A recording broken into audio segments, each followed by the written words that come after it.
Vocês estão me ouvindo bem? Sim. Então, vamos lá. Bom dia a todos. Vamos dar início ao workshop Gestão de Relações do Trabalho, que será ministrado pela Kátia de Lima, mestrando em Psicologia do Trabalho, pelo PostUNB, pós-graduada em Gestão de Pessoas, analista em Psicologia do Tribunal de Justiça e pesquisadora sobre gestão de relações socioprofissionais e assédio moral no trabalho. Agradecemos à ministrante e a todos que se inscreveram. Informamos que a partir de agora a atividade está sendo gravada e a gravação será disponibilizada no YouTube do Departamento de Administração. Pedimos aos participantes que desliguem seus microfones e suas câmeras. Além disso, pedimos que as perguntas sejam enviadas apenas no chat. Participem da nossa campanha de solidariedade. Estamos aceitando doações de roupas e de alimentos não perecíveis, e as doações podem ser entregues na DIM, no térreo da face. Ficaremos muito gratos se puderem nos auxiliar nessa campanha. Agora, passamos a palavra à ministrante Kátia. Bom dia a todas, a todos. Que bom estar aqui com vocês, né? Nesse dia gostoso de sábado, tá um clima bom aqui em Brasília. Não sei se tem alguém me assistindo de fora de Brasília, né? Mas tá um clima gostoso. Vocês falaram um pouquinho, né, de quem sou eu. Eu queria dar as boas-vindas a todos vocês, a todas vocês. Dizer que eu vou passar alguns slides, mas o tempo todo eu vou descrever esses slides, né? A gente quer que seja um evento inclusivo, né? Antes de tudo. E por causa disso, eu também vou fazer uma apresentação minha, né? Diferente para quem está aí me ouvindo. Vou fazer uma audiodescrição, né? Eu sou uma mulher negra, estou usando uma blusa branca com uma sobreposição de um colete preto por cima, tenho os cabelos crespos, e estou aqui hoje para falar de relações de trabalho. Gente, que coisa complicada isso, né? Relações de trabalho. As relações de trabalho são tão importantes, e hoje eu quero falar um pouco disso para vocês, né? A minha fala está dividida em 3 momentos. Um primeiro momento, eu quero falar um pouco da importância das relações socioprofissionais, das relações que a gente tem no trabalho. Vocês são futuros administradores, vocês vão ser gestores, vão trabalhar em cargos de liderança, é assim que eu imagino, né? Vocês no futuro, vocês também se imaginam assim? Ou vão ter cargos de grandes responsabilidades? Então, é muito importante que a gente entenda a importância das relações no trabalho para além do óbvio. Para além daquela coisa assim, é muito legal se dar bem com as pessoas no trabalho. A gente tem que ir além disso e entender do ponto de vista teórico, acadêmico, científico. O Rairon falou com toda certeza, Kátia, isso mesmo, Rairon, é assim que eu estou imaginando vocês. E a gente precisa entender essa força das relações socioprofissionais. Eu quero que vocês participem, por favor, o tempo todo. Por isso eu fiz questão de estar em 2 dispositivos para que a gente converse. Não me deixem sozinha. Participem pelo chat, dê exemplos, falem, reajam, para eu saber que vocês estão aqui, tudo bem? No segundo momento, eu quero que a gente converse um pouco da diferença de conflito para assédio moral, da importância do conflito dentro de uma visão hegemônica e dentro de uma visão contra-hegemônica também. É importante que a gente conheça essas 2 visões. E no terceiro momento, vamos falar de algumas técnicas que a gente pode utilizar no futuro, no presente, no nosso trabalho, para que as relações socioprofissionais sejam mais saudáveis, né? Eu queria começar perguntando para vocês se vocês já passaram por algum conflito no trabalho. Aqueles que trabalham, que fazem estágio, ou aí mesmo na faculdade, porque eu acho assim, o nosso estudo é um tipo de trabalho. O trabalho é aquilo que tem uma produção. E quando a gente está estudando, o tempo todo a gente está produzindo. Nós produzimos artigos, respondemos provas, a gente está em trabalho em grupo, e isso é produção, né? Ele gera um produto, gera um sentido. Então, o nosso estudo também é um trabalho. Bom, eu sou servidora pública há 22 anos, então é desse lugar que eu estou falando, tá, gente? A Yara falou que todos os dias tem conflito, principalmente em questões raciais. Yara, estamos juntas e vamos falar disso, tá bom? Vamos falar o quanto esse tema relações do trabalho tem isso, né? Não tive as soft skills, me ajudam muito no trabalho, que legal, isso é bom, né? Mas olha essa sua fala, Rainer, eu vou utilizar depois, hein? Porque a gente tende a individualizar muito essa questão das relações, trazendo só para a gente, só para o trabalhador, essa responsabilidade, e não é bem assim, nós vamos trabalhar um pouco disso. Que legal, vocês estão participando. Então, é desse lugar que eu falo, de servidora pública, há 22 anos, há 12 anos eu estou no Tribunal de Justiça do Distrito Federal e Territórios.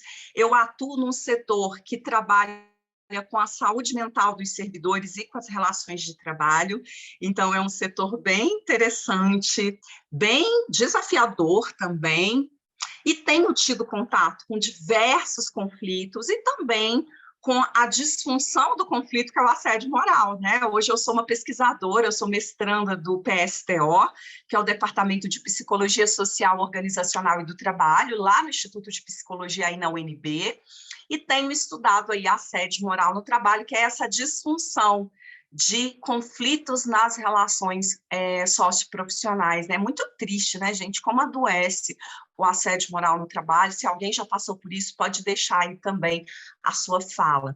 Mas eu já vi diversos conflitos no trabalho, desde conflitos por coisas muito simples, por exemplo, a mesa é minha, a mesa é nossa, a mesa é compartilhada, você tem uma cadeira melhor que a minha, eu preciso sentar perto do sol, até coisas bem mais complexas, quando, num determinado momento, uma servidora atirou um grampeador na cabeça do chefe, né? E aí, 3 pontos, 4 pontos, uma confusão, processo administrativo, e quando a gente vai ver, né, eu fui ver a origem daquele conflito, tudo que já estava acontecendo naquela relação de trabalho, dentro daquela equipe, a gente foi ver que era algo, é isso mesmo, né? Meu Deus do céu, realmente, a gente foi vendo o quanto poderia ter sido evitado, se tivesse tido uma intervenção grupal ou organizacional.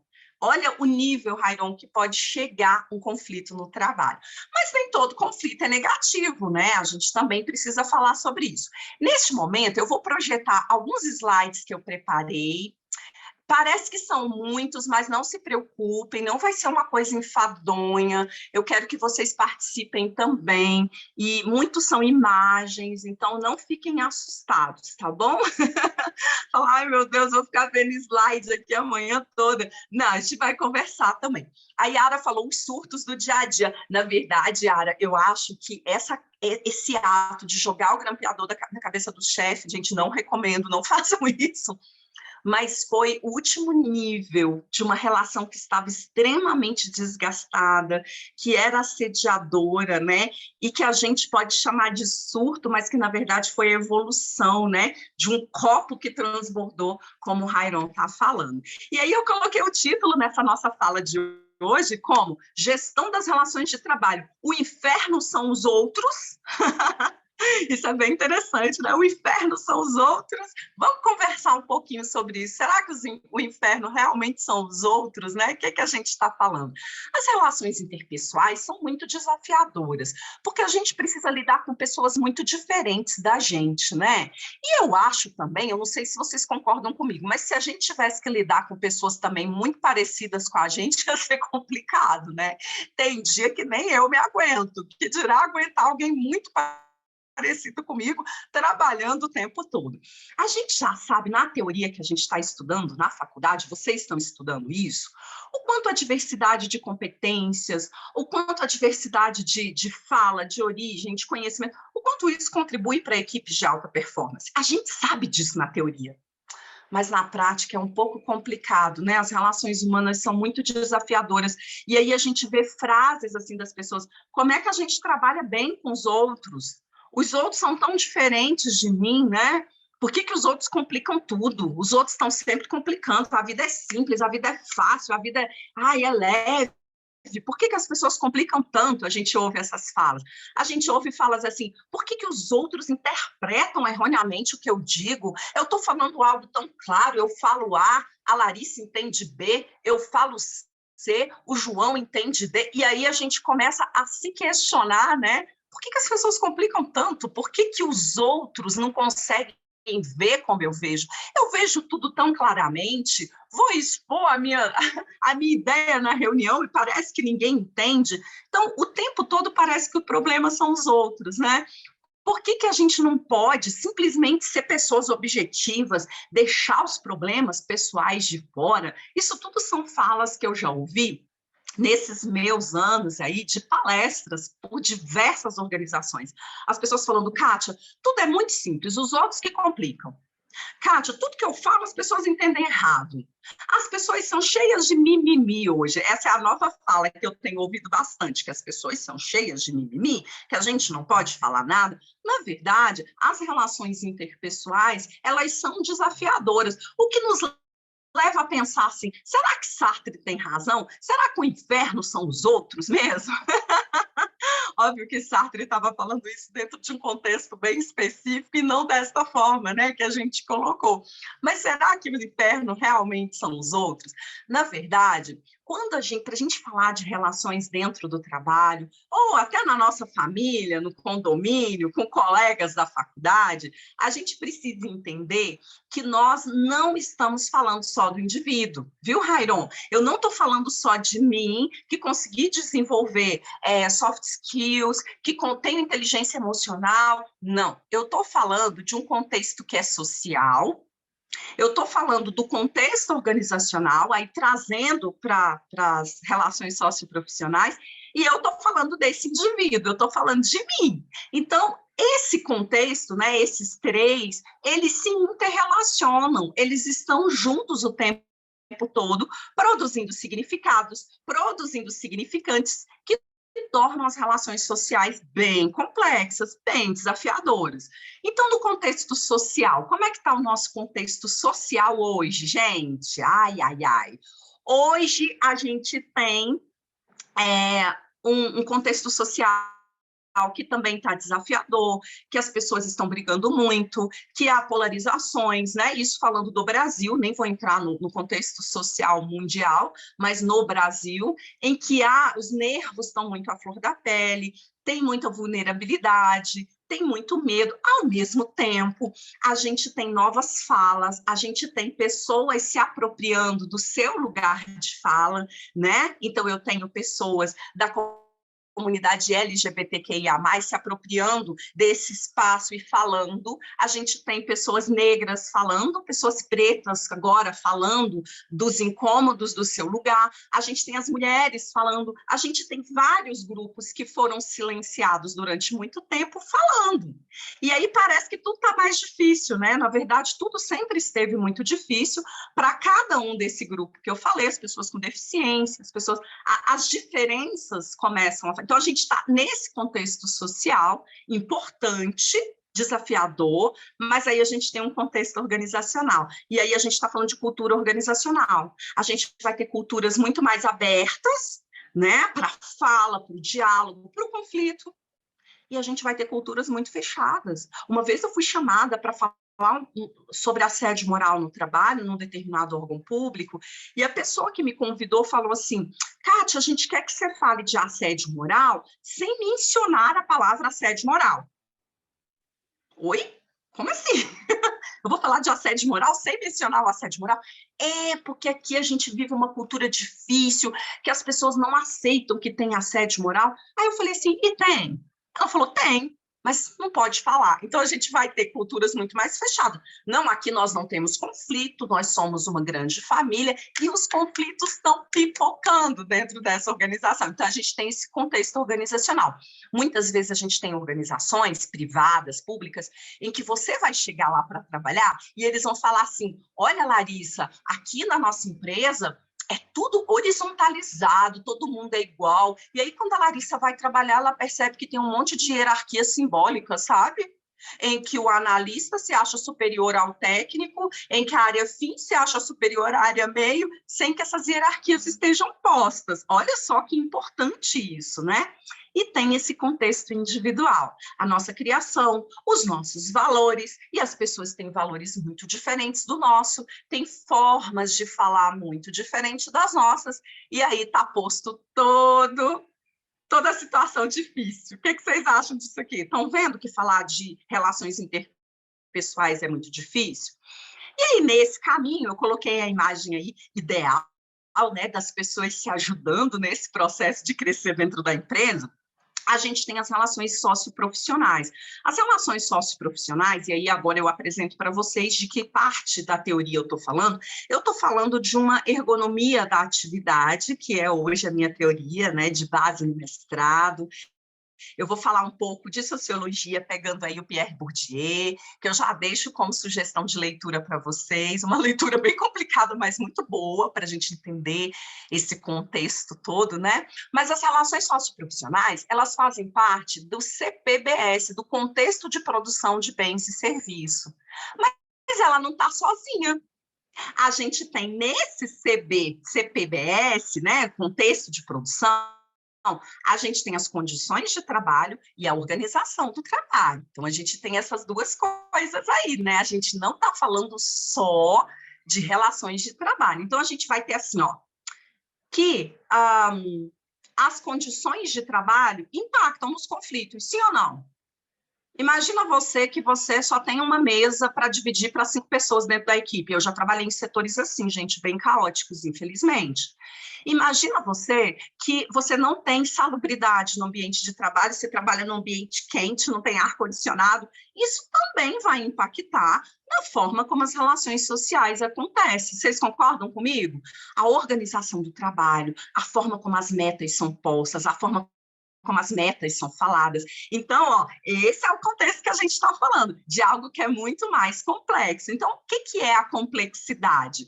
O processo de interação humana, ele é complexo porque ele ocorre entre pessoas, sobre forma de comportamentos manifestos e não manifestos. Então, de repente, eu estou falando uma coisa para o Rairon, mas o meu corpo está dizendo outra, e ele está percebendo. Eu falo assim, não, Rairon, olha, muito bem-vindo a esta equipe, né? A gente está aqui, ó, muito feliz em trabalhar neste lugar, né? Mas, ó, a minha expressão está falando outra coisa. Então, ocorre comportamentos manifestos, não manifestos, verbais, não verbais. E aí teve uma colega, acho que foi a Yara, né, que falou, né, Yara, dos seus desafios com a questão racial. Me corrige seu nome se eu tiver falado errado, porque passa rápido aqui para mim. Tem gente que está falando, né? Não, a gente aceita a diversidade, tá tudo bem, Yara, tô muito feliz, né, de você estar aqui, mas que no comportamento não verbal está expressando coisas completamente diferentes. Como a gente viu, né, Yara, o político falando para uma jornalista, você viu, Yara? Você, né, apesar de ter quase preta, você é muito inteligente, olha só. Eu estou falando uma coisa de um jeito que eu estou achando que é super tranquilo, mas que explode aí, né, o meu preconceito. Então, as relações de trabalho, elas são complexas por isso. Eu tenho reações de pensamento, mentais e até físico-corporais. Por isso a moça joga o grampeador na cabeça do chefe, né? Porque aquilo que eu estou sentindo, aquilo que eu estou pensando, está gerando comportamentos que também vão amassar aí, né, dificultar as nossas relações. E é isso, a Yara está colocando aí, até a gente apontar, né, Yara? E mesmo quando a gente aponta, às vezes as pessoas também não reconhecem. E aí as interações têm isso, ó, tem expectativa, tem a comunicação, tem a percepção, que é diferente para cada pessoa, tem a questão da personalidade. Hoje eu falo que a gente tem um grande problema de diversidade também, que são as diferenças de personalidade. Como as organizações estão preparadas para um tipo de personalidade. Já perceberam isso? As escolas também. Vai ver, pergunta para uma professora de educação infantil, qual que é seu aluno preferido? Eu não tenho, vai falar igual a mãe, né?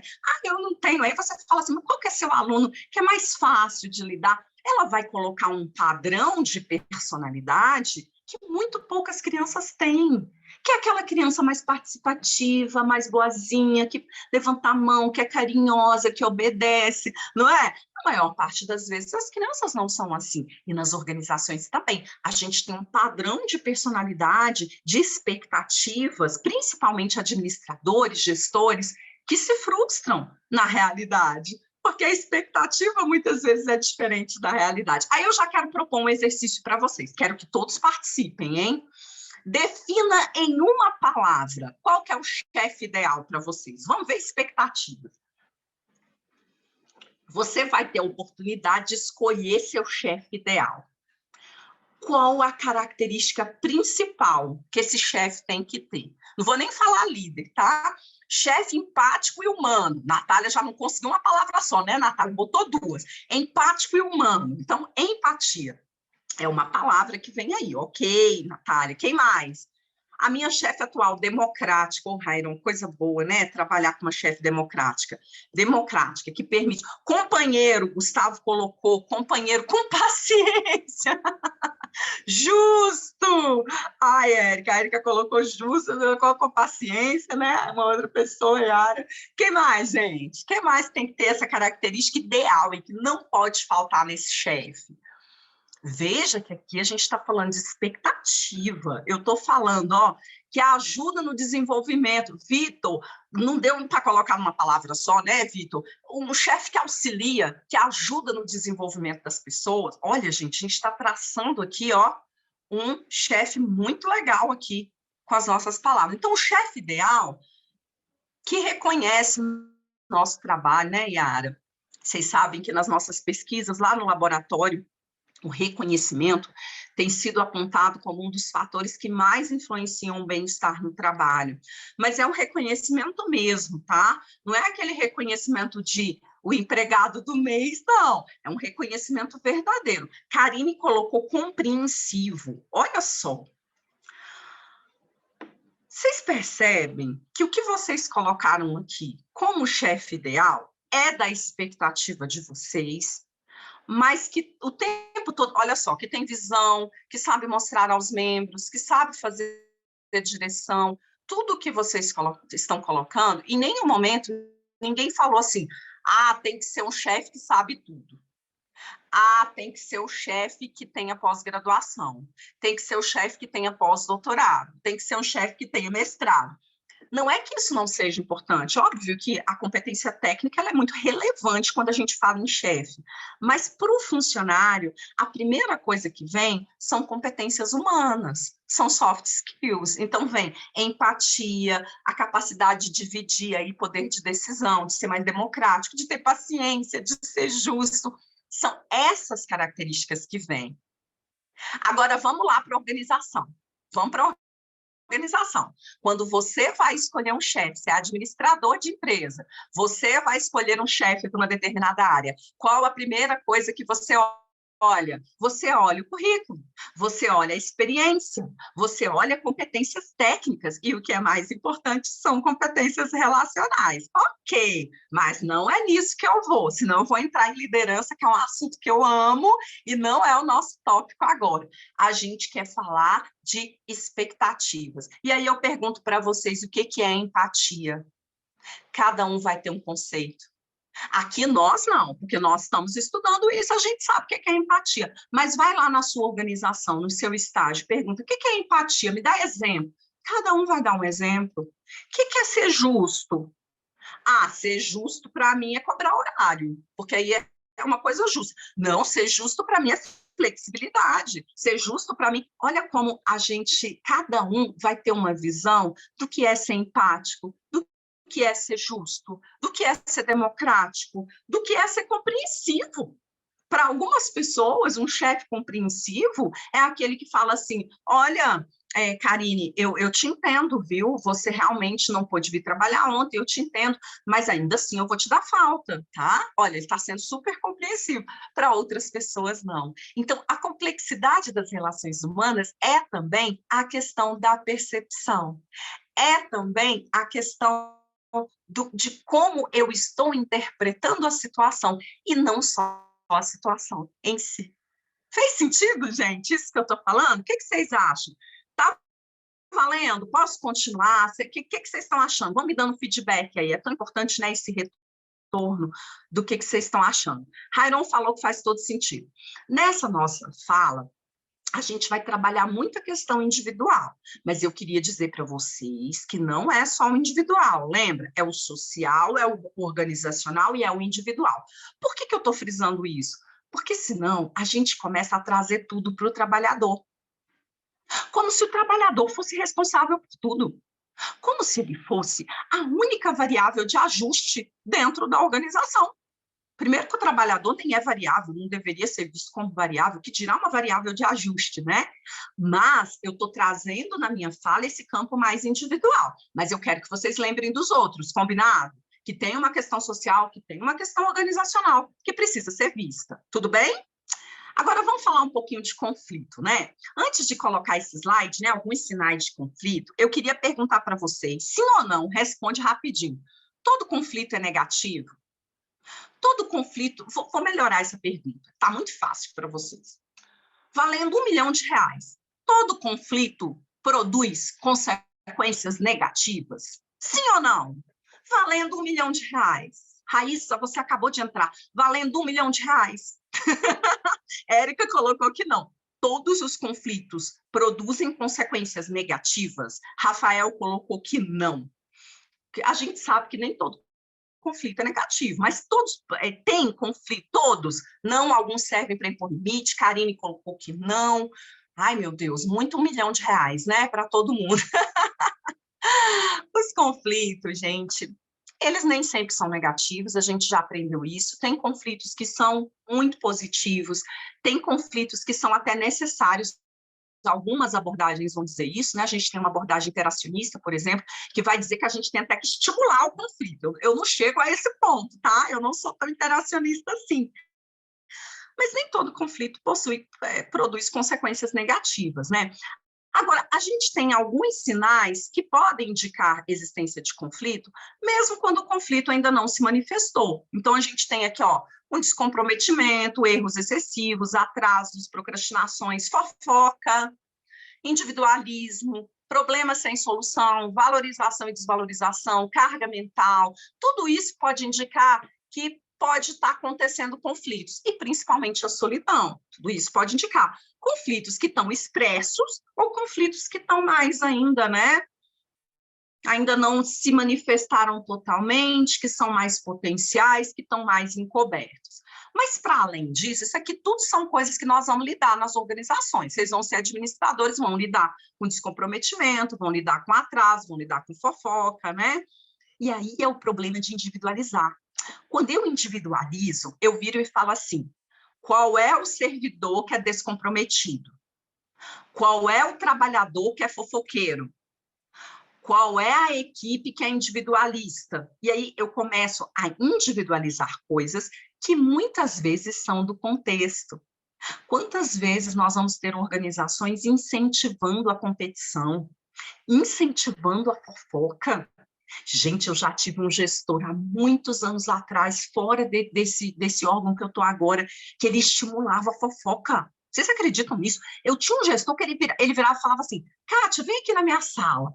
Kátia, fiquei sabendo, menina, não sei se é porque eu sou mineira, né, e tem esse rótulo que mineiro é fofoqueiro, né, que é coisa feia isso, né, a gente falar isso. Ele me chamava assim, fiquei sabendo que aconteceu não sei o quê com fulano de tal. O que você está sabendo disso? E eu ficava horrorizada, e Yara tá rindo, né, Yara? Eu ficava horrorizada, chefe, não sei, chama ele, conversa com ele, pergunta para ele, o que eu tenho que saber? E todo mundo depois começou a me falar que ele fazia a mesma coisa com todo mundo, que chamava para saber fofoca uns dos outros. Isso acabava estimulando um espírito de desconfiança na equipe, de fofoca, de delação, que não fazia bem para os resultados. Por isso eu estou chamando vocês para olharem o contexto. Muitas vezes a gente tem pessoas procrastinando, pessoas adoecendo, e quando a gente vai ver, é de um contexto de trabalho em que há uma estimulação a essa coisa mais predatória nas relações, e os conflitos podem mostrar isso. Por isso é legal a gente estudar os conflitos. Os conflitos, Nem sempre eles são negativos, a gente tem conflitos de tarefa, por exemplo. Conflito de tarefa é quando a gente começa a debater, né, quem vai fazer o quê? Quem vai atender? Na minha equipe era sempre assim, né? Quem vai atender o público? Ninguém gostava de atender o público. Eu gosto de atender o público. Eu acho super difícil, mas eu gosto, né? Eu sou faladeira, eu gosto de atender o público. E aí eu ficava, eu quero atender, mas eu não quero atender todo dia. É um trabalho que exige uma carga mental muito grande, eu tenho outras coisas para fazer. Ah, Kátia, então você pode atender 3 vezes. Ah, não, 3 vezes é muita coisa. Peraí, vamos negociar. Esse é um conflito saudável. É um conflito de tarefa. A gente pressupõe que disso vão sair soluções, vão sair coisas boas, mesmo que as pessoas, num determinado momento, fiquem mais chateadas. Conflito de processo, a mesma coisa. O conflito de processo é, como que a gente vai fazer? Ah, eu acho que a gente tem que fazer assim. Aí vem o Rainon e fala, não, Kátia, pelo amor de Deus, nós já fizemos assim no passado, não deu certo. Aí vem o Marco Aurélio e fala, não, mas peraí, vamos ver isso aqui, né? Olha, da outra vez. E aí a gente começa a juntar visões diferentes para tentar ver um como que seja melhor para a execução das tarefas. Esse conflito também é bom. Mas o que acontece no Brasil, que eu tenho observado nas pesquisas que eu tenho feito? Muitas organizações minam esse conflito, porque acham que não é saudável. Quando eu mino o conflito de tarefa, quando eu mino o conflito de processo, eu diminuo a participação e eu entro para uma liderança que é mais autoritária. Concordo? Já pensaram nisso? Olha só, estou lá a nossa equipe, tá bom? Nós somos uma equipe. Eu sou chefe de vocês. Ai, sou chefe. Aí eu viro e falo assim, gente, vamos decidir aqui como é que a gente vai fazer o trabalho? E aí as pessoas começam a discutir, e isso é saudável, é um conflito de processo. Aí eu viro e falo assim, gente, quer saber? Deixa para lá, eu vou pensar junto com a minha substituta, vamos lá, fulana, vamos pensar aqui e a gente traz a solução para vocês. Eu mino esse conflito. E esse conflito é importante. Dá mais trabalho, mas é importante. Agora a gente tem um terceiro conflito, que esse é mais complicadinho, né, gente? Que é o conflito interpessoal.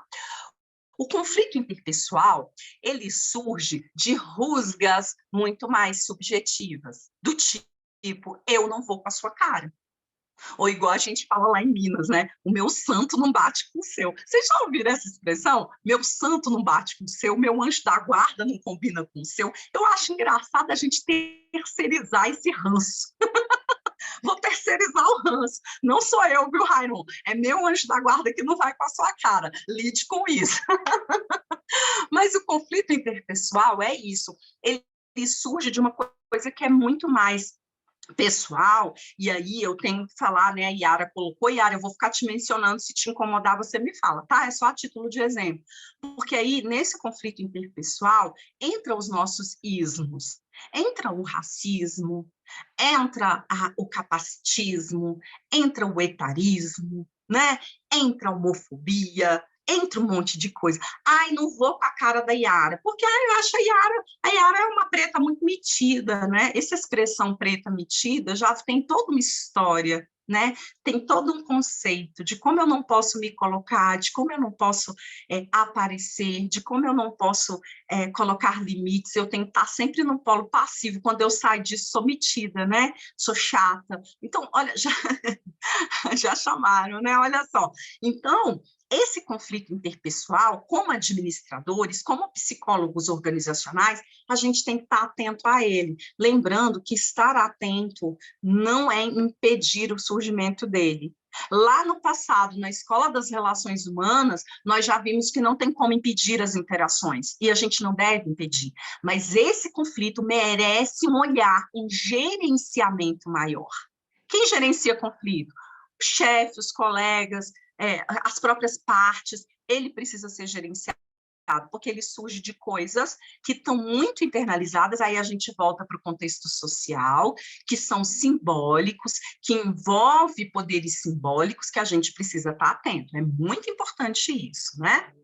O conflito interpessoal, ele tem etapas também, né? Ele não acontece do nada, não é da noite para o dia, a gente precisa estar olhando como administradores, como psicólogos para esse conflito. Eu me lembro que uma vez eu estava numa equipe e chegou uma servidora muito complexa. Olha o eufemismo, né? Ela era uma pessoa considerada chata. O que é uma pessoa chata para aquela equipe? Olha, o tempo todo eu estou contextualizando, não adianta eu falar que ela é chata. Para aquela equipe, por que ela era chata? Ela era uma pessoa do contra, tudo que a gente programava ela era contra, ela falava, mas isso não dá certo, um pessimismo, né? Ó vida, ó céus, ó azar, né? Tinha um desenhozinho da minha época que era assim, vocês não lembram, né? É da minha época. E essa pessoa, eu comecei a ver que a equipe se uniu contra essa pessoa. E aí começaram essas etapas aqui de conflito, que primeiro é um conflito potencial. O que é um conflito potencial? Quando as partes envolvidas têm objetivos que são conflitantes, não é? Mas que ainda não teve interferência, mas os objetivos são conflitantes. Então, a gente queria paz, a gente queria harmonia, a gente queria fazer o trabalho de forma mais leve, e ela estava sempre colocando dificuldade. Ela estava sempre colocando dificuldade. Então, o conflito potencial. As pessoas já olhavam feio, já faziam cara feia, já tal. O conflito, ele precisa de uma intervenção, o conflito interpessoal, nesse momento, gente. É nesse momento que eu preciso falar assim, gente, vamos conversar? Ô fulano, olha só, você chegou agora na nossa equipe, deixa eu te falar o que a gente pretende. A gente pretende isso, eu acho que vai ser bom para você. O que você acha? Fala o que você está sentindo. É nesse momento que a gente tem que gerenciar. Só que a gente não gerenciou. Eu estava observando e não gerenciei. Estou trazendo a minha culpa também. Aí o conflito, ele começa a virar um conflito percebido. O conflito percebido é aquele que começa com ironia, sabe? É aquele que eu viro e falo assim, fulano, chegou cedo para amanhã, hein? Poxa, a pessoa está chegando atrasada, ao invés de eu conversar com ela, de eu expor o problema que teve, não é? Aí eu começo a ter esse conflito percebido. O Vitor colocou, por que não demiti-la, né? Então, as pessoas não são descartáveis, né? Não tem como ir descartando pessoas num mundo em que o capital humano precisa ser cada vez mais valorizado. Era uma pessoa com boas competências, né? Mas que estava entrando naquela equipe. Conflito percebido. Começa a ironia, começa, fulano, né?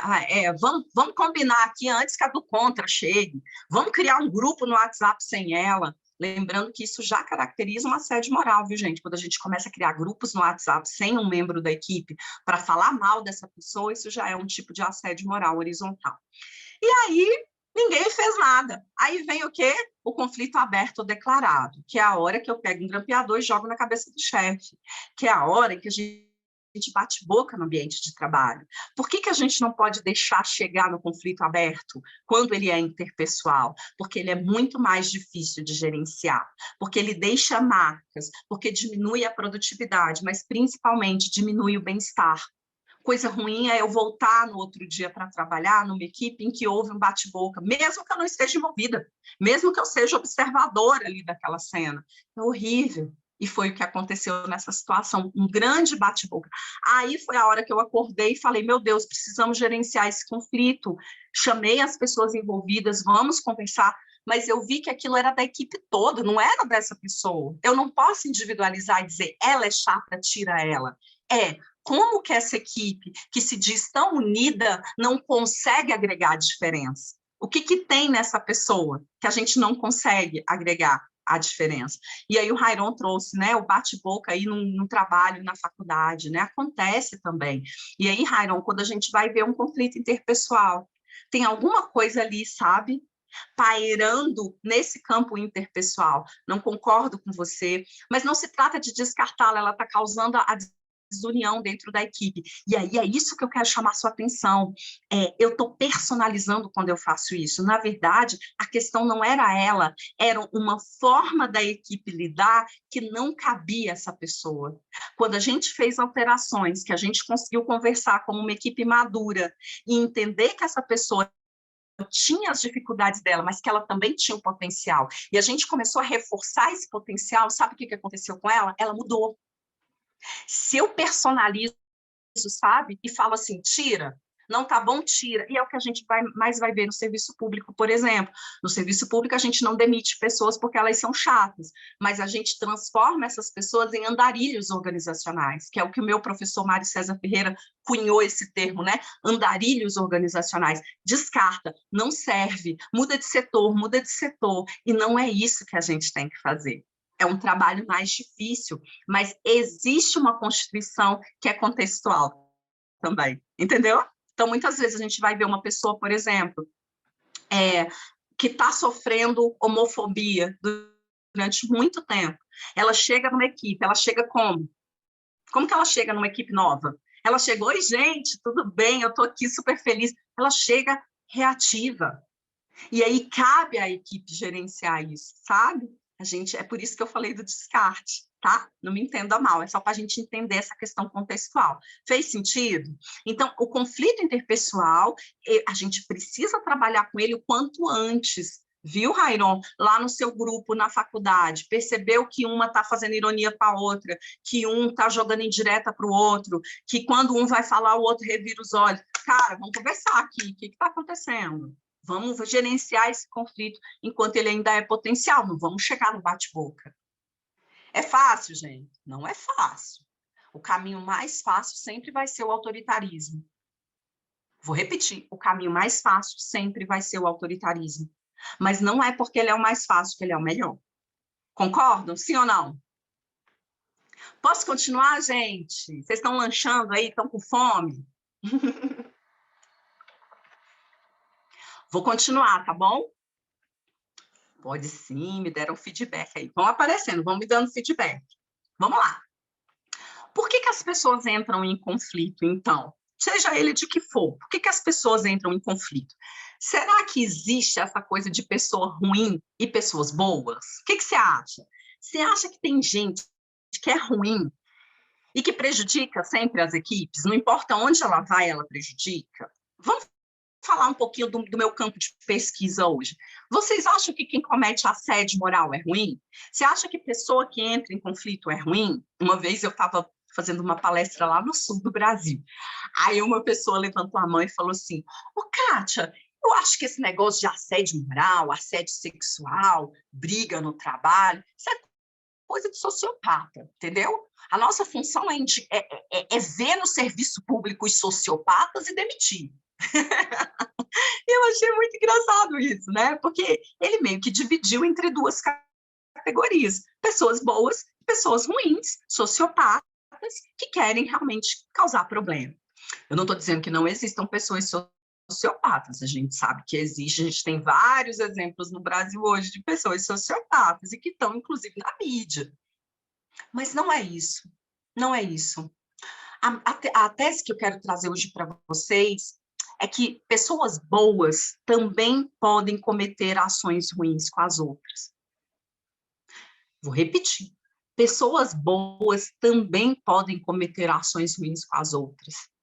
Pessoa que vai à igreja, pessoa que faz o bem, faz trabalhos sociais, pessoa que é líder estudantil, pessoa que é de esquerda, defende, né, a questão social, pessoas que é de direita, que tem uma visão X, todas essas pessoas, mesmo sendo pessoas boas, podem cometer assédio moral, podem cometer ações ruins, podem entrar num conflito, desde que tenham algum tipo de proteção, seja grupal, seja institucional.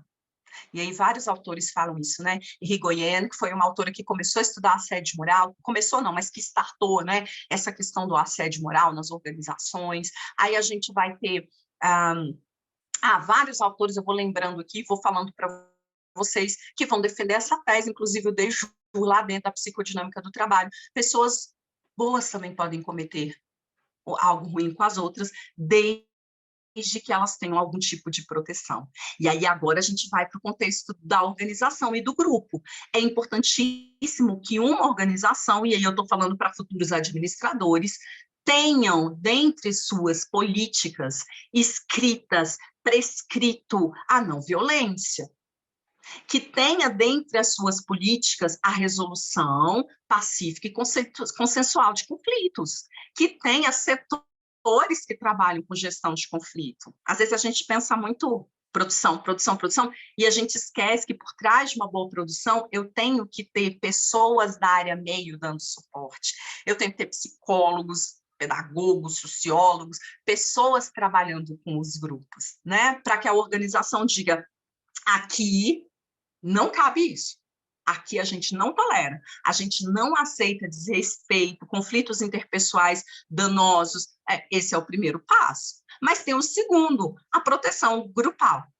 Muitas vezes a organização até tem políticas assim, de valorização, de diversidade, de reconhecimento, mas o grupo, e aí a gente entra no conflito horizontal, que hoje é o meu interesse, né? O assédio horizontal, os conflitos horizontais, porque tem crescido dentro do serviço público. A gente chega nesse ponto de como o grupo, quando se omite, ele acaba fazendo o quê, gente? Um grupo que se omite acaba fazendo o quê? Validando comportamentos de violência, sejam violências simbólicas, sejam violências concretas, não é?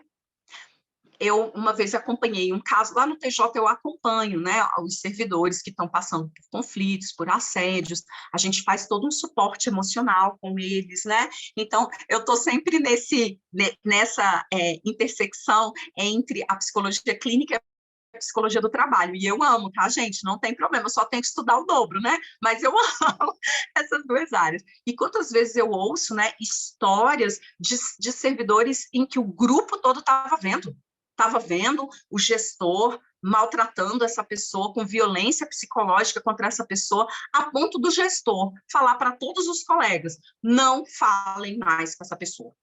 Ela vai chegar, vai conversar, ninguém fala com ela. Você consegue imaginar isso? Na organização acontecendo? Pois aconteceu. E o grupo não fala nada. E o grupo fica indiferente, que é a patologia da indiferença, né? Ai, gente, quem sabe um dia a gente consegue organizar, né? Vocês vão fazer um evento e me chamem para falar um pouquinho sobre isso, né? Sobre essas patologias da indiferença, patologia da gratidão, né? Do medo, que é algo que eu tenho me envolvido agora e que está muito presente nas organizações. Mas é isso que eu queria falar. A Yara falou, eu ia chorar se acontecesse comigo. Imagina eu, Yara, eu que falo do jeito que eu falo, imagina eu chegar no trabalho e ninguém falar comigo. Isso não lembra a primeira série, gente? Primeira série tinha isso, não tinha? Eu lembro de falar isso com as minhas amigas, eu tinha um grupo de amigas ali com 7 anos de idade, ninguém fala com fulano. Isso é muito infantil. E essa infantilidade, né, imaturidade, ela se transforma nessa violência institucional validada pelo grupo. Basta que alguém fale, gente, não vamos fazer isso. Chefe, nós não vamos fazer isso. Não vamos. Agora, uma pessoa só falando é complicado, né? Mas se o grupo se une e fala, chefe, não vamos fazer, com certeza ele vai escolher uma outra forma. Ou ele vai repensar o que ele está fazendo, né? Nos meus estudos de assédio moral, eu tenho visto gestores que assediam e que não sabem que estão fazendo assédio, porque estão fazendo isso em nome da produção. Isso é outro assunto, né? Ai, meu Deus, eu vou abrindo abas, depois a gente vai ter que conversar. E essa tese, ela é muito bem firmada, né, quando a gente pega a experiência de Milgram. Vocês já ouviram falar de Milgram? Milgram foi um psicólogo social, mas eu acho que vocês estudam em alguma disciplina aí o Milgram, né? O Milgram, ele foi muito importante para a psicologia social, embora a pesquisa dele tenha sido muito falada pela questão ética, né, gente? Que não foi ético, ele meio que omitiu informações. Hoje a gente não faz mais isso. Mas a gente está falando, não deveria, pelo menos, né, gente? Por favor. A gente está falando lá da década de 70, 72 até 74, depois ele replicou isso em 79. Ele fez uma experiência sobre a autoridade. Por que as pessoas obedecem às autoridades, né? O Milgram tinha uma ascendência judaica, e ele queria saber isso, né, por causa do nazismo. Por que as pessoas obedecem? Por que as pessoas matam outra em nome dessa autoridade?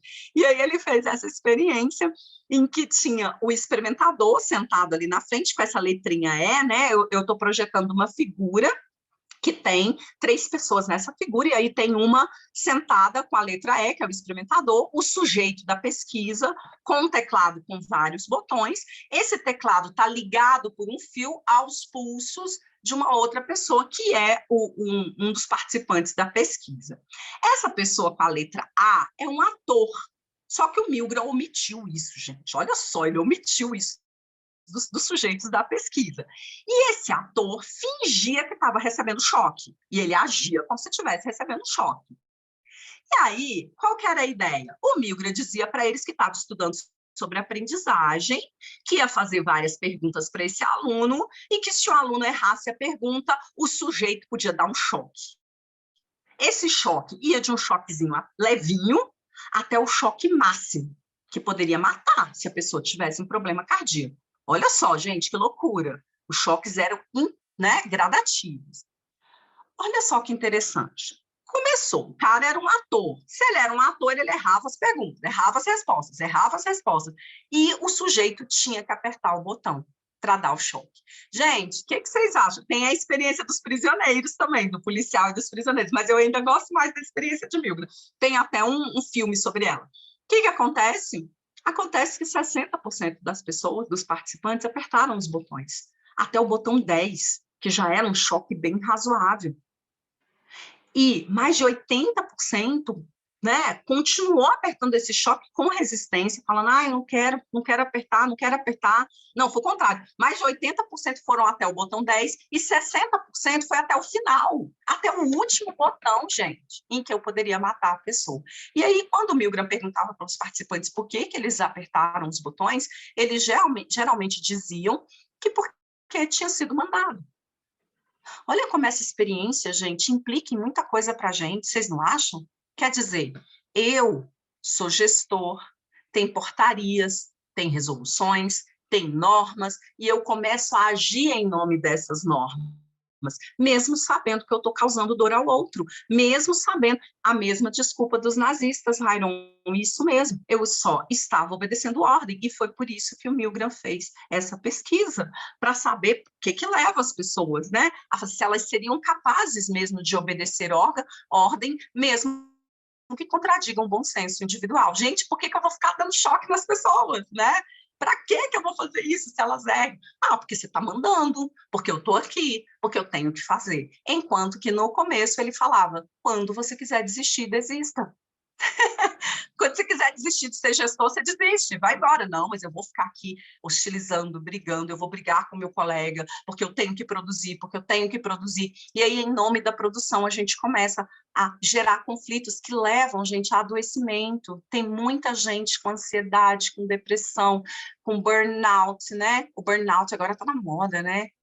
Como gestor, quais atitudes tomar contra o assédio sexual, moral, homofobia, etc. Nossa, para essa resposta, teríamos que ter uma palestra para cada, né? Porque a forma como eu lido com assédio sexual não é a mesma que eu lido com assédio moral, porque o assédio moral, ele tem um fator contextual. Eu tenho que agir no contexto.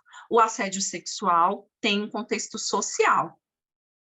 Um contexto social, em que eu acho que ainda no meu inconsciente coletivo, que a mulher não deveria estar ali, que ela deveria estar em casa. E aí eu começo a hostilizar, achar que por ela estar ali, o corpo dela me pertence, né? Como gestor, como colega, que eu tenho essa liberdade de passar a mão, de olhar, de falar, de intimidar, né?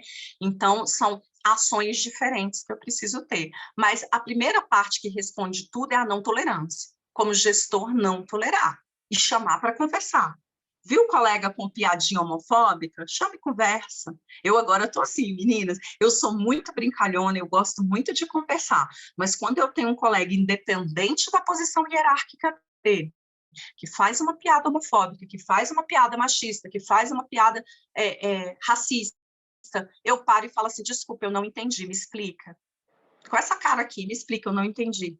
E a pessoa fica super sem graça. Nossa, mas hoje está difícil, a gente não pode falar nada. Aí eu pergunto assim, está difícil para quem? Porque para as mulheres, para os negros, para os homossexuais, sempre teve difícil, né? Sempre foi difícil. Eu ainda termino assim, né? E ainda peço para a pessoa, escolhe uma piada melhor para você falar, tem tantas legais, né? Para a gente falar que não envolva isso, né? Então, hoje eu tenho tido uma pedagogia do constrangimento, né, que eu aprendi assim, para que as pessoas tomem consciência de que elas podem brincar, falar, sem serem violentas, porque isso vai minando as relações, né? E aí agora a gente entra na terceira parte, que é como melhorar as relações interpessoais. O que vocês acham que a gente pode fazer para melhorar as relações interpessoais? Eu trouxe algumas sugestões para a gente discutir, tá? O que vocês acham? Me dá ideia. Essas discussões que eu vou trazer são embasadas, né, em teorias que eu tenho lido, que eu tenho me debruçado para conhecer, né? Rairon já colocou empatia. Eu acho essa palavra tão importante, né, no mundo de hoje, porque a gente gosta dela, a gente gosta quando as pessoas são empáticas com a gente, mas a gente precisa reconhecer que nós temos dificuldades de ser empáticos às vezes, que é muito fácil ser empático com quem a gente gosta. Sim ou não, gente? É muito fácil ser empático com quem eu gosto, mas que é muito difícil ser empático com aquele colega que é mais difícil de lidar, que tem um jeito diferente de falar, que tem uma religião diferente da minha. A Yara colocou gentileza, né? Conversas, muito importante, conversar. Como a gente tem dificuldade disso. Bom, eu trouxe algumas sugestões para a gente falar, mas eu queria que vocês não assustassem, porque eu coloquei muita coisa. Se for ficando muito pesado, vocês me falem. Ai, Kátia, cansamos já, vamos marcar outra ocasião, a gente marca, né, uma conversa. A gente marca uma roda de conversa lá na administração, aquele ambiente gostoso que vocês têm, com bolo, café, para a gente conversar. Mas eu trouxe isso aqui para a gente falar da mente. Eu prometo que eu não vou tentar não ser tão cansativa. Mas a Rafael colocou buscar envolver todos os colaboradores, estimular um ambiente saudável. Isso é fundamental, Rafael. Mas como a gente faz isso? Como que a gente estimula esse ambiente saudável? Com isso aqui, ó, a gente precisa começar a falar mais de comunicação não violenta ou comunicação eficaz, se você não quiser pegar essa vertente da não violência, né, que é de um autor específico. A Yara falou que está com roupa pronta para ir para esse encontro. Yara, vamos agendar, então, né? Mas tem que ter lanche, gente. Eu funciono com lanche, hein? Vamos marcar. Evitar barreiras de comunicação. Como a comunicação não é também tão simples. Eu falo e você me escuta. Eu falo, você escuta a Yara escuta B, o Rairon escuta C. Vai ter alguém escutando D, E, F. O tempo todo a gente precisa trabalhar principalmente com as barreiras de comunicação. E elas são muito internas, muito da nossa história de vida. Mas quanto mais a gente vai tomando consciência delas, mais leve a gente vai ficando nas relações, né? Hoje, quantas vezes alguém me fala uma coisa, eu falo assim, nossa, estou chateada. Nossa, a pessoa não precisava falar assim comigo. Eu paro um pouquinho e falo assim, não, Kátia, mas espera aí. Que barreira que você acha que está acontecendo aí, né? Que barreira é essa? Então, quanto mais a gente conhece isso, melhor. Conviver com a diversidade, e para conviver com a diversidade, a gente precisa falar mais de diversidade, gente. Precisa. Ai, mas tá chato, tudo agora é mimimi, é mimimi. Mimimi é aquilo que dói no outro, não dói em mim, né? Eu, como uma mulher cisgênero, tem coisas que, e heterossexual, tem coisas que as pessoas vão estar falando e não vão estar me doendo. Como mulher negra, que vim lá de uma comunidade, né, em Minas Gerais, tem coisas que vão me mobilizar que não te mobilizam. E tá tudo bem, a gente só precisa aprender a conjugar isso, não é? Para que a gente viva melhor. Criar coletivos de trabalho, cuidar da nossa saúde física e mental, e aí eu entro para uma parte que é bem individual, bem personalíssima, que é cuidar da nossa saúde física e mental. Mas vamos começar com os coletivos de trabalho, gente. Os coletivos de trabalho, esse mundo, né? Esse novo capitalismo que a gente está vivendo, a primeira coisa que ele faz é transformar o trabalho em algo muito individual, principalmente com o home office, né?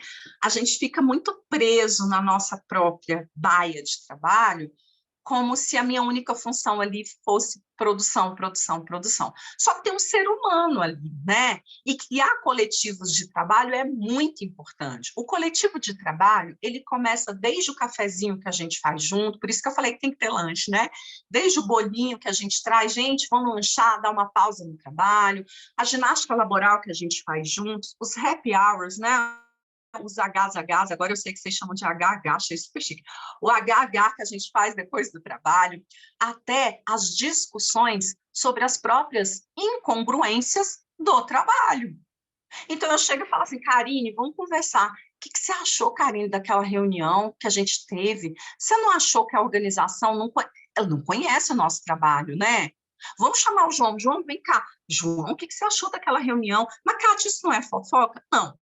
Eu estou conversando sobre o trabalho, sobre as incongruências do trabalho, porque em conjunto a gente consegue entender melhor como é que estão as coisas, organizar melhor, até para lidar contra essas injustiças. Quem vai falar muito de coletivo de trabalho é o Dejoux. O Christophe Dejoux, que é francês, gente, a França estão bem à frente da gente nessa discussão sobre o trabalho, né? Então, vocês podem ver que eu estou sempre com os autores franceses, né? Pierre Bourdieu, o Dejoux, porque eles estão à frente em pensar essa questão do trabalho, não só a França, mas também um lado da Europa, né? Que é menos impactado por essa questão capitalismo selvagem, assim. Então, criar coletivos de trabalho é muito importante, e algumas empresas já têm feito isso. Mas se a sua empresa não faz isso, faça isso na sua equipe.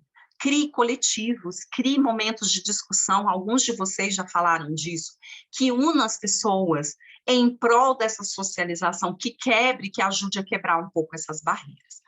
Mas vamos falar de algo legal? Comunicação. Olha essa imagem. O que você sente vendo essa imagem? Embora tenha uma diferença de gênero e seja uma imagem muito utilizada para violência contra a mulher, eu queria que você olhasse também no contexto da organização. Podia ser duas mulheres, podia ser, né, uma mulher e um homem, né, o contrário dessa imagem. Olhe para o contexto organizacional. O que você sente com essa imagem? Palavras machucam, Yara, isso, palavras machucam. Palavras têm poder, né?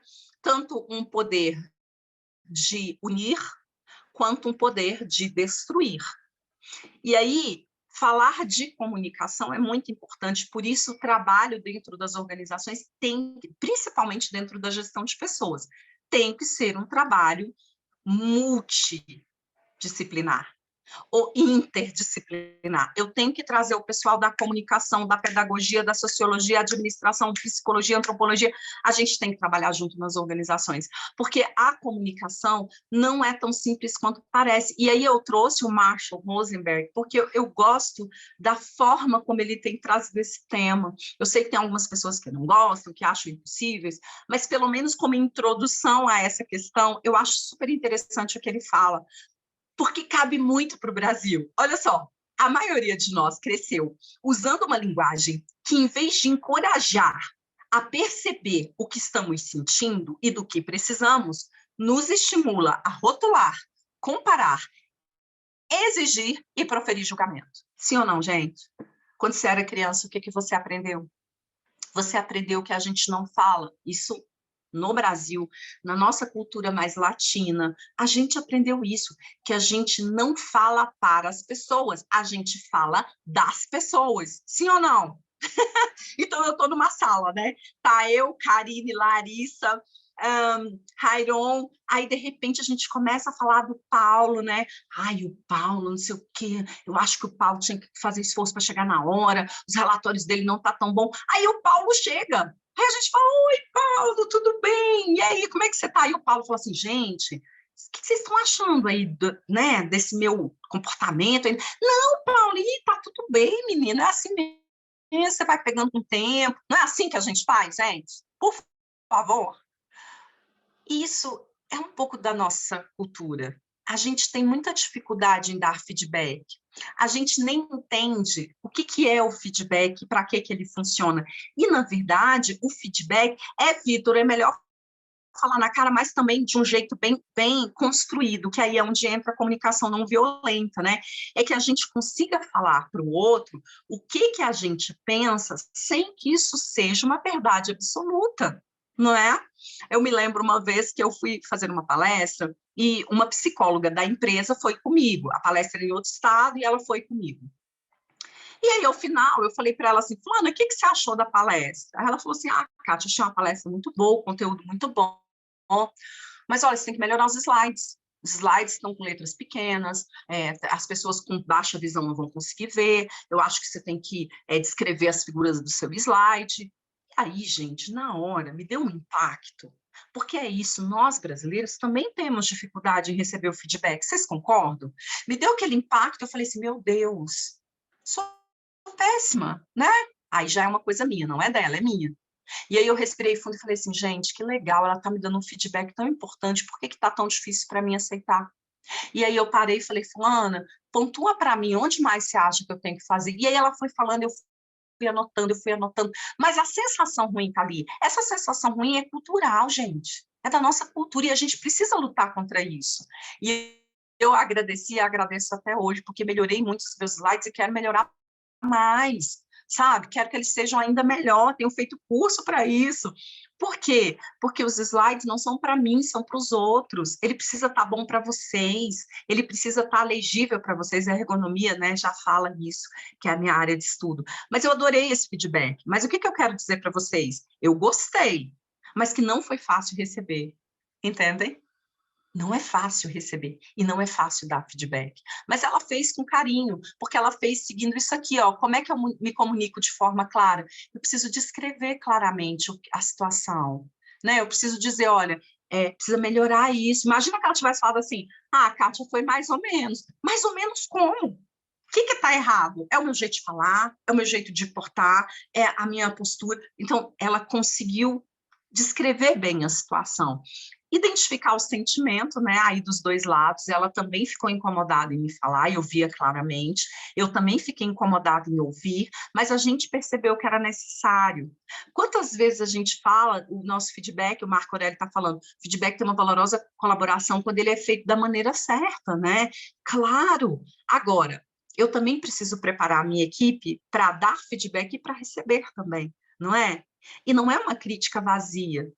Tem que ser uma crítica embasada, eu preciso olhar a necessidade da outra pessoa também. Eu preciso olhar e perceber como é que ela está se sentindo. Às vezes é uma pessoa nova que chegou na equipe, às vezes é uma pessoa que já está super rotulada dentro da organização. Eu sei que tem isso. Se você não trabalha ainda, você vai perceber isso quando você for trabalhar. Quando eu digo trabalhar, trabalho em organização, porque você já trabalha, você estuda.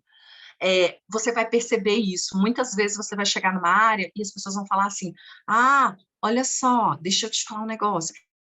Eu estou mandando uma pessoa ir para a sua área, pessoa super difícil, viu? Chata, não dá certo em lugar nenhum. Essa pessoa já vem com rótulo. Se ela já vem com rótulo, ela vem muito reativa, muito armada. Como é que eu posso reconhecer essa necessidade? Como é que eu posso atuar para que eu realmente possa pedir para ela e mostrar o que ela precisa mudar? Sabendo que nem sempre vai ser fácil, que nem sempre ela vai ouvir, que nem sempre ela vai perceber. Isso vale para as nossas relações, gente. Tem gente que namora, fala, que meu namorado não faz isso, a minha namorada não faz isso. Nossa, eu faço tudo a minha namorada, ela não faz. Você já pediu? Você já disse claramente o que você precisa, do que você gosta? Muitas vezes a gente não faz isso. E o Marshall dá um exemplo muito legal no livro, que ele fala que tinha uma mulher, que o marido ia jogar golfe, que o marido ficava trabalhando sábado, o dia todo. O marido ficava trabalhando. Larissa colocou que acha importante demonstrar. Muito importante, Larissa. E aí o marido trabalhava sábado o dia todo. Aí a mulher dele, incomodada, porque ela queria ficar com ele, ela queria estar com ele. Aí ela vira e fala assim, vou te dar um feedback, meu amor. Você está trabalhando demais. Você não deveria trabalhar sábado. Aí o marido dela olha e fala assim, é verdade, né, amor? Estou trabalhando demais.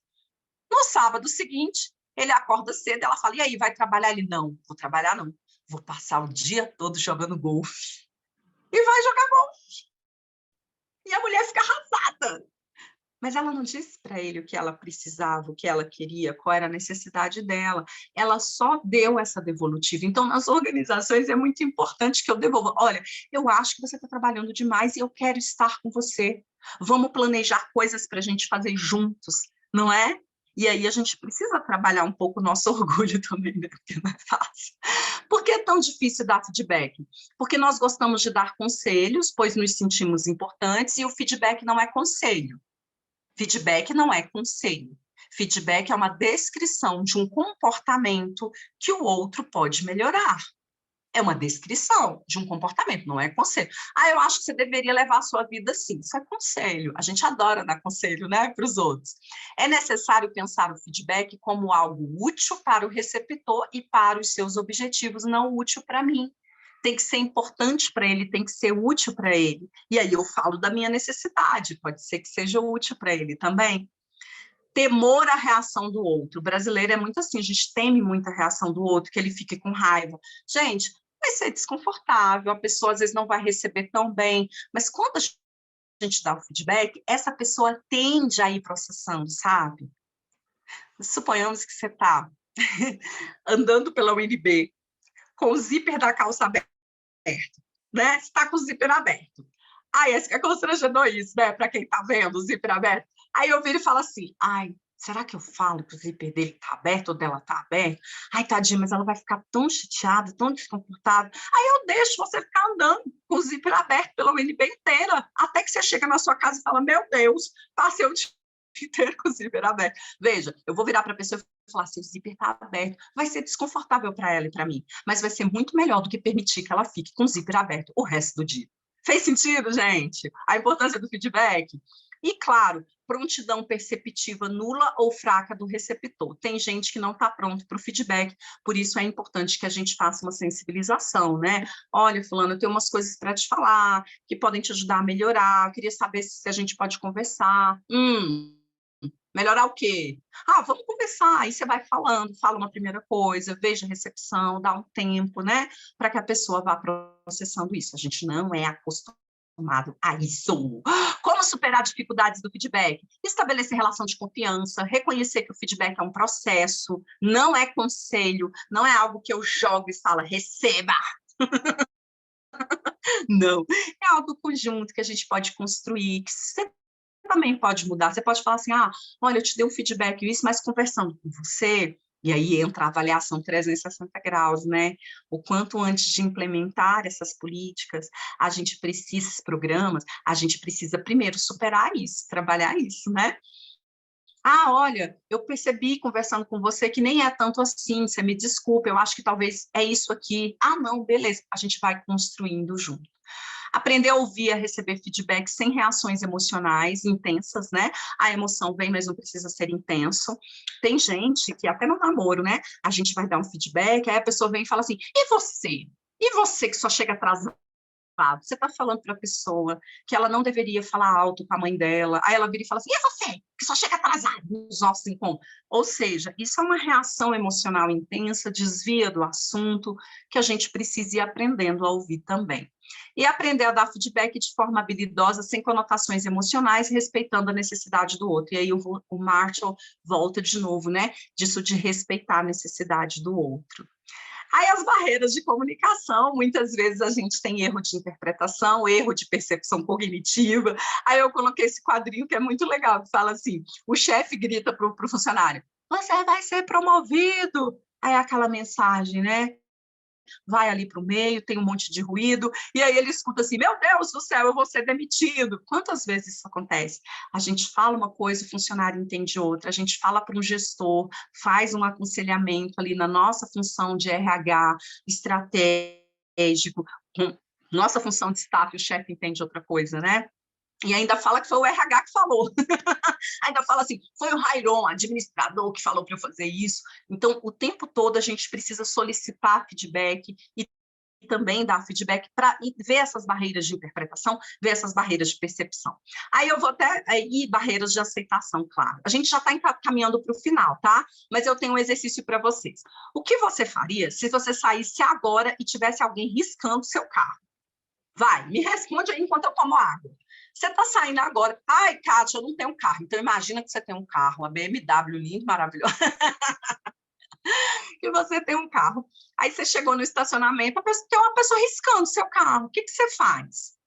Detalhe, a pessoa não é ameaçadora. Não é ameaçadora. Tem gente que é ameaçadora, está com uma arma riscando seu carro, né? Essa pessoa não está armada. O que você faria? A Yara falou que gritaria. Que palhaçada é essa? A Larissa falou, já querendo dar uns murros, né, Larissa? A Ari falou que ia gritar, né? O Ari falou que... Ari, é Ari, né? Olha aí, eu já querendo traduzir seu nome para Ari, né? Tô com coisa assim, Ari. Rairon falou, ela ia apanhar, essa pessoa ia apanhar, com certeza, né? Olha como mobiliza. Confrontaria a pessoa, já tô imaginando a Karine chegando assim, que palhaçada é essa? O que você está fazendo no meu carro? Não, Karine ia chegar assim, por favor, gostaria de saber o que está acontecendo, que você está riscando meu carro, por gentileza. É assim, né, Karine? É assim que você ia fazer. Veja como mobiliza a gente, não é? Mas olha só, essa situação, óbvio, é uma situação muito difícil, mas e se você saísse e a pessoa que estivesse riscando o seu carro fosse essa? A sua sobrinha escreveu assim, eu amo a minha Dinda. O seu filhinho escreveu, eu amo minha mamãe, eu amo meu papai, no seu carro. E aí? O Will colocou. Eu não ia entender legal, não. Mas, Will, será que você ia sair na voadora? Será que você ia gritar? Será que você... internamente você ia gritar, né? A Natália falou, você tá ficando louco. Mas veja que a nossa reação, ela muda instantaneamente. O desespero continua o mesmo. A gente começa a pensar, já entregar as contas para o pai dela. Aí, ó, Rairon tá lá, que gracinha, minha filha, mas tá lá, né? Já vou mandar a conta aqui para os pais dessa criança. Valentina Moura, o que é que você está fazendo? Colocaram aqui. Então, a nossa reação, ela muda. Ela muda. Sabe por quê? Porque agora eu conheço essa pessoa. Olha a importância de, num viés de interpretação, a gente conhecer o outro. Conhecer o outro não é justificar as ações erradas dele. Eu jamais justificaria a ação da minha filha. Eu ia falar, filha, não foi certo, a mamãe agradece, é uma declaração de amor. Mas sabe quanto vai custar isso aqui? Não tem como. Dificilmente eu ia sair na voadora, dificilmente eu ia bater, né? Alguém pode até ter essa reação, mas ia se arrepender depois, porque eu conheço essa pessoa. Eu sei qual foi a intenção não foi me dar um prejuízo gigantesco. Traz para as organizações. Quanto mais eu conheço os meus colegas, mais eu tenho repertório para lidar com as situações em que eles vão me tirar do sério. Porque colega não é santo. Por mais que eu goste dos meus colegas, tem horas que eles vão me tirar do sério. Quanto mais eu conheço o meu gestor, toda vez que eu vou dar palestra em organizações, eu pergunto assim, você conhece mesmo o seu gestor? Quem aqui conhece o gestor? Sabe da vida dele, os percalços que ele já passou, a origem de onde ele vem, a formação que ele tem, os perrengues que ele já passou? Levanta a mão. Ninguém levanta, um ou outro levanta. E fala assim, eu conheço, minha chefe é muito minha amiga e tal. Legal. E aí depois eu faço a pergunta para os chefes. Quem aqui conhece os subordinados? Quem aqui conhece o que eles fazem, de onde eles vêm, quais foram as dificuldades que eles já enfrentaram? Pouquíssimas pessoas conhecem. Quanto mais eu conheço meu colega, melhor eu crio mais repertório para conseguir lidar com ele, né? Erros de interpretação, mesma coisa, né? Muitas vezes não é o fato em si que nos deixa com raiva, chateado, magoado, mas é a interpretação que a gente dá a esse fato. A interpretação vem do pensamento, o pensamento gera uma emoção e essa emoção gera um comportamento. Isso aqui são preceitos da psicologia cognitivo-comportamental, que traz que a interpretação, ela produz pensamento, esse pensamento gera uma emoção que vai gerar um comportamento. Quantas vezes eu chego e falo assim, não suporto a fulana, não suporto ela, é chata, né? Isso já cria uma emoção. E basta que a fulana venha falar comigo que vai criar uma reação. E essa reação nem sempre vai ser boa, né? Então, os erros de interpretação, quando a gente os identifica, ajuda a gente a lidar com essas nossas próprias questões. Vamos para um outro exercício. Quem que você acha que é esse homem? Olha para esse homem. Quem que você acha que ele é? O que você acha que ele está sentindo? O que você acha que pode ter acontecido? Você ficaria com medo dele? Imagina esse homem chegando para você agora. Olha aqui, Rairon. Olha aqui, Yara. Natália, olha aqui, deixa eu falar uma coisa para você. E aí, você ficaria com medo? Medo, assim, receio? Esse é bruto e vai matar alguém, o Ari falou. Esse é bruto, vai matar alguém. Primeiro pensamento que vem do Ari. Esse é bruto. Rairon colocou, está sentindo raiva e está acusando alguém. Esse está com raiva, ele está acusando alguém, com certeza. Veja, é como eu estou percebendo essa imagem. Não sei se eu ficaria com medo. O Gustavo colocou assim, esse é o dono do carro riscado. É o dono do carro riscado que está protesto, né? Está com muita raiva. Queridos, é como eu estou interpretando, é como eu estou vendo, é como eu estou percebendo este homem, não é isso? Agora, olha só, e esse homem aqui, ó? E esse aqui? O que você acha dele? O que você sente olhando para ele? Você sente medo desse homem? Você sabe quem é esse homem? Ele está com a mesma expressão do anterior. E ele também está apontando o dedo. Não é isso? O que você faria se encontrasse com esse homem? Provavelmente você tiraria uma selfie, você postaria no Instagram, porque se você não sabe, alguém ia te falar que esse é o técnico. O Rairon colocou, não sinto medo, menos ameaçador que o outro, porque eu conheço ele, porque eu sei que ele está bravo, porque aconteceu alguma coisa. O que vocês acham que aconteceu ali? Pode ter acontecido uma falta mal marcada, né? Ele é um dos técnicos mais famosos das seleções, tanto masculina quanto feminina de vôlei. E a gente sabe que o Bernardinho é de falar, é de brigar, é de apontar o dedo, mas ele não é ameaçador para mim. Por quê? Porque eu o conheço. Porque eu sei por que ele está fazendo isso. Porque eu sei que ele quer o melhor para o time dele. Porque ele dá palestra sobre equipes e liderança. Olha só como muda a minha percepção a partir do momento em que eu conheço e sei por que essa pessoa está fazendo. Faz sentido?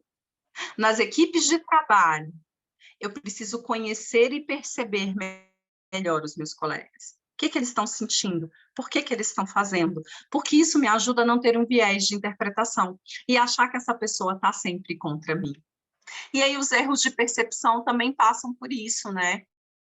Tem gente que demonstra interesse desse jeito, é verdade, né? Sempre mais, às vezes até mais arbitrário, né? Mas é uma pessoa que quer, chega e fala. Eu tenho uma colega que é assim, ela invade o espaço pessoal, né? Ela chega pertinho, assim, ela fala assim, Kátia, olha só, tem que te falar um negócio, e aqui? Aí eu vou chegando assim para trás, que foi?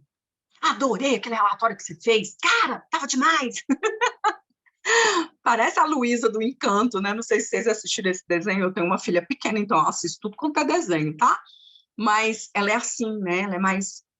Mas é uma pessoa incrível, que quando eu aprendi a conhecer, eu vi que ela não é ameaçadora, né? E aí os erros de percepção cognitiva, muito da teoria cognitiva também, maximização do negativo e minimização do positivo, leitura de pensamento. Como a gente faz leitura de pensamento?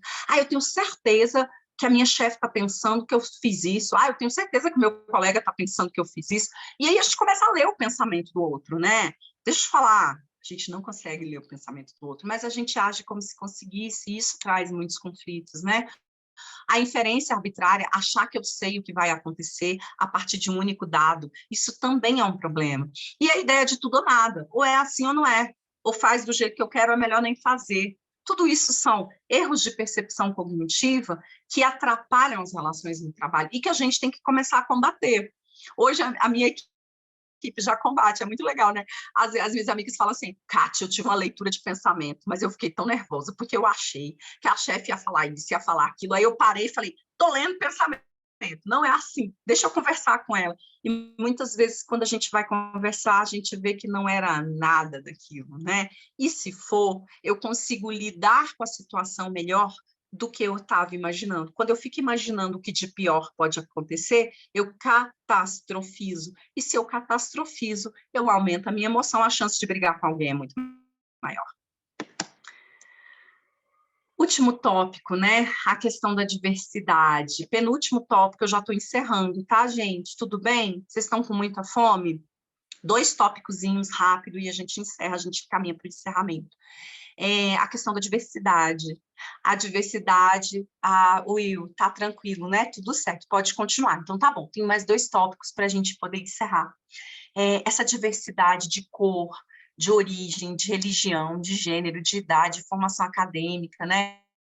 Hoje, eu já trabalhei com pessoas que tinham muitos problemas com quem vinha de algumas regiões do Brasil, e isso em Brasília é muito complicado, porque a gente tem uma diversidade de pessoas trabalhando, a gente tem pessoas do norte, do nordeste, do sul, do centro-oeste, do sudeste, né? E a gente precisa aprender a gerenciar isso, né? A conhecer as pessoas para além de onde elas vieram. Eu já conheci uma pessoa que ela tinha tantos problemas com outras, com origem, que só sobrava Minas Gerais para ela, e olha lá. Ela falava assim, eu só tolero mineiro, e olha lá, né? Aí eu, ufa, né? Ufa, mas que ruim, que chato, né? Porque Minas é muito grande, é um país, mas aqui em Brasília, na nossa equipe, não tem só mineiro, né? Então você perde. E a pessoa olhou assim para mim, eu falei, você perde, porque a diversidade tem força. Eu aprendo com alguém do Nordeste, do Norte, com a vivência dele, com a forma de falar dele, e isso é muito legal, né, que a gente precisa trabalhar.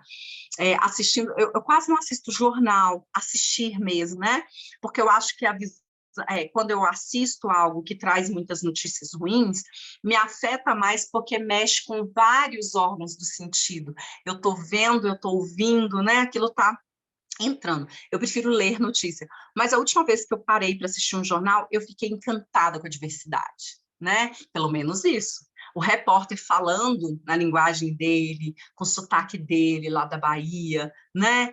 O lado sul falando com o sotaque dele. Isso é tão importante. Durante muito tempo, as emissoras contratavam fonoaudiólogos para tirar isso, para ser padrão. Que chato, né? Padrão tão pequeno, tão restrito. A cor, a gente nem fala, né? Questão de raça.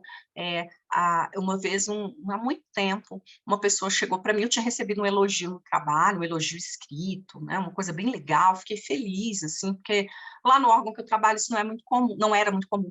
E aí essa pessoa chegou para mim e falou assim: nossa, Kátia, eu fiquei muito feliz de você ter recebido esse elogio, porque, assim, é super difícil ver pessoas da sua cor, né, tão inteligentes, então, assim, você está de parabéns. E eu fiquei atônita olhando aquilo, né? Eu falei, eu não acredito que essa pessoa está me falando isso, mas, ao mesmo tempo, eu me sinto tão, né, eu não sei nem o que falar para uma pessoa dessa. Hoje eu saberia o que falar, mas na hora eu fiquei muito mal, porque é um elogio disfarçado de racismo, né? É um preconceito benevolente. Lá na psicologia social a gente está chamando de preconceito benevolente, né?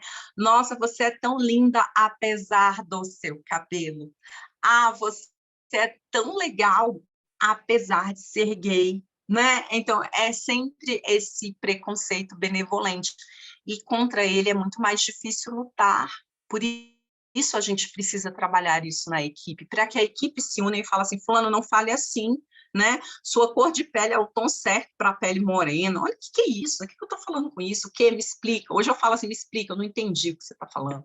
Explica. Você está querendo dizer o quê, né? Ah, Kátia, você é barraqueira? Não, sou esclarecedora. Você precisa entrar em contato com o seu preconceito, né? Para que você possa superá-lo, se quiser. Religião, hoje a gente vive polarizações em termos de religião. O quanto é difícil você ser de uma religião, por exemplo, afrodescendente, né? Uma religião de origem afro aí, o quanto as pessoas têm tido preconceito com isso, o quanto as pessoas têm criado hierarquias simbólicas dentro da organização. Ah, nós somos do culto, ah, nós somos do centro, ah, nós somos da missa, ah, nós somos... Gente, dentro das organizações, isso precisa ser muito bem gerenciado para não gerar hierarquias simbólicas. O gênero nem se fala, né? A nossa construção social toda é feita para que a mulher não tenha espaço nas organizações. Por mais que a gente tenha mulheres nas organizações, hoje até o serviço público já está 51, né? 52 em geral. O judiciário já está 52% de mulheres, né? E ainda assim parece não ter espaço para a gente. E aí entra também pessoas trans, como é que a gente está lidando com isso? Como é que a gente está recebendo, né? Pessoas diferentes nas nossas equipes. Idade, olha o etarismo, né? Pessoa completa 60 anos, e aí, vai aposentar? Não, ó, o mundo está mudando, vai aposentar, vai curtir sua vida. Peraí, eu não sei. Essa pessoa quer trabalhar, ela pode trabalhar o tempo que ela quiser, que for necessário, que ela se sentir, né, capaz disso. Por que eu estou mandando essa pessoa se aposentar? Isso é um etarismo, né? Capacitismo, pessoas com deficiência, como é que a gente está lidando com as pessoas com deficiência, né? Tratando como criança, tratando como incompetente.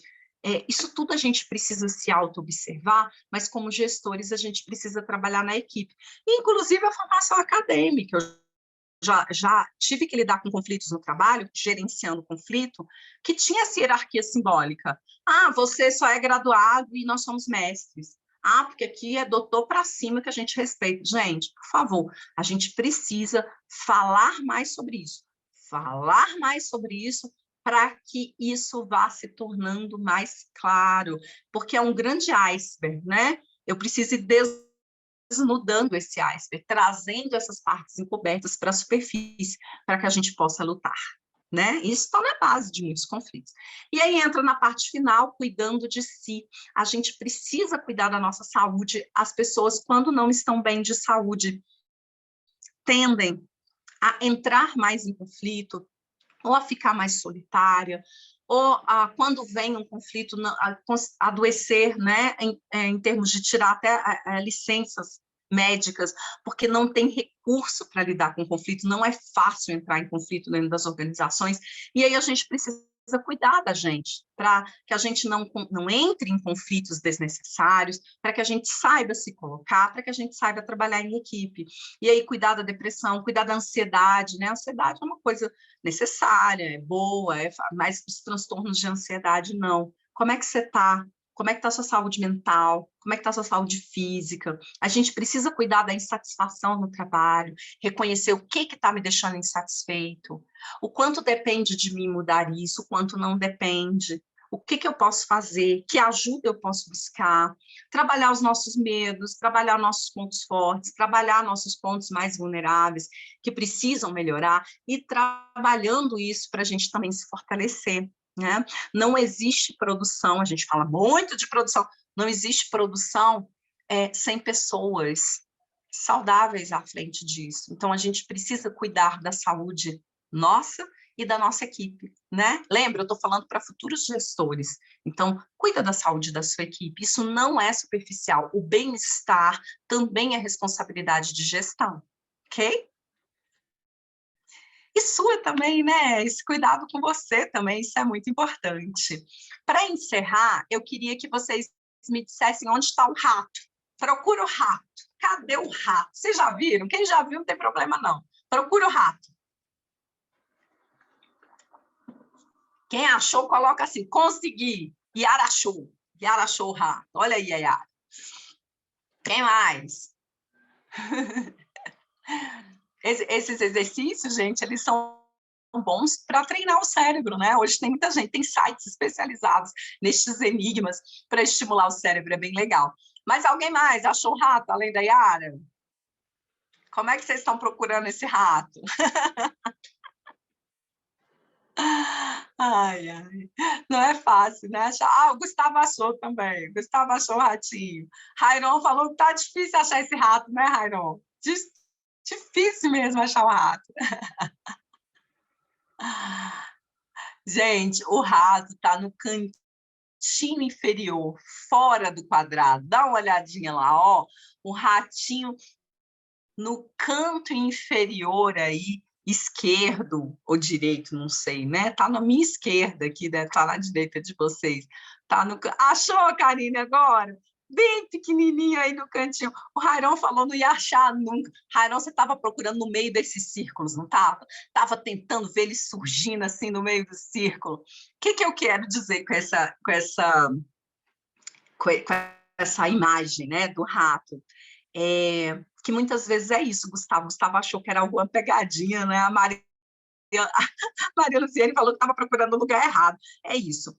Cada pessoa dentro da nossa equipe tende a olhar para a mesma situação de forma diferente. Às vezes a gente tem um problema, o gestor trouxe o problema, eu sou gestora, trouxe o problema. Gente, me ajuda a achar o rato, me ajuda que a gente tem que entregar isso aqui para o cliente. Aí está o Gustavo achando que é uma pegadinha, tentando ver se esse rato aparece na junção de dois círculos. Aí tem uma outra pessoa procurando lá em cima. Aí tem uma pessoa que já virou a folha, está procurando lá atrás na folha.